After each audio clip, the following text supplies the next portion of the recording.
Ehe. Sasa nataka niwaambie nyinyi mababa ambaye mna tabia chafu. Tabia mbaya. Huu ni unyanyasaji wa kijinsia. Nani? Eric Robinson. Huu ni unyanyasaji wa kijinsia.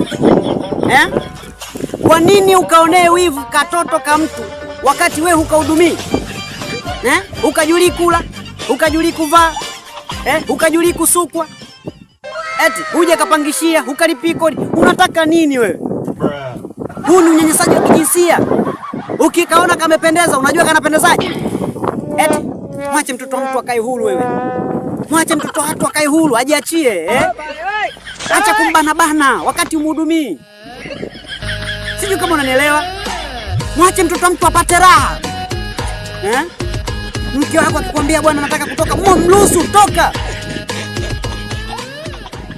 Kwa nini mnyime raha mtoto wako? Ukiona unambana mtoto wa mtu, cha kwanza mgaramie. Mjulie kula. Hicho ni cha kwanza. Cha pili, ujue analalaje. Analala wapi? Cha tatu, anavaaje? Badilika wewe. Nani atalipa kodi? Badilika wewe baba. Badilika.